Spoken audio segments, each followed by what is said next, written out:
10 টাকা দিয়ে তো সবজি কিনেছি এবং প্রতিনিয়ত সেটা খাচ্ছি। এই দেখুন, এদিকে আমার আম্মু শাক কিনেছিল এবং সেই শাকের ডাঁটাগুলো এই মাটিতে পুঁতে দিয়েছিল এবং তা থেকে আবারও শাকের পাতা বেরিয়েছে এবং আমার আম্মু এই শাকগুলো তো প্রতিনিয়ত খাচ্ছে এবং আবারও খাবে। এদিকে কিন্তু অনেক চারা গাছ বেরিয়েছে, সেগুলো আপনাদেরকে এখন দেখাবো। এই দেখুন, এদিকেও কিন্তু অনেক কলমি শাকের চারা বেরিয়েছে এবং এদিকেও রয়েছে অনেক গাছ।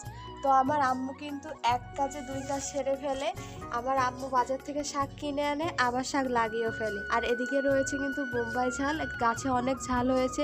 আম্মু বাজার থেকে উস্তে কিনে আনে এবং তার সাথে কিন্তু আমার মা উস্তের বিচিগুলো ফেলিয়ে দিয়েছিল এবং তা থেকে গাছও হয়েছে এবং তা থেকে আবার ফল হয়েছে। এই উস্তেগুলো কিন্তু প্রতিনিয়তই তোলা হচ্ছে এবং খাওয়া হচ্ছে। শুধু এখানেই কিন্তু শেষ নয়, আমার আম্মু কিন্তু আরো অনেক গাছ লাগিয়েছে।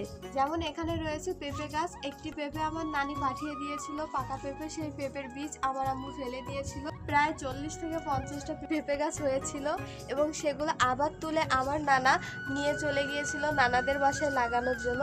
আবারও এদিকে রয়েছে কিন্তু পুঁইশাক গাছও।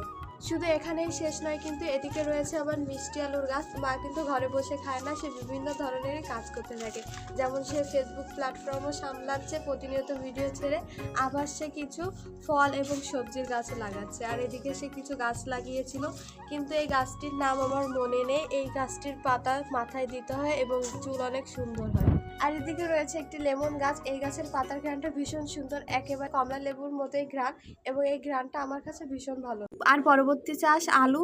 এই চাষও আমার আম্মু আশা করি সফল হবে এবং আলু হবে, সেই আলু দিয়ে আমরা মাংস রান্না করে খাবো।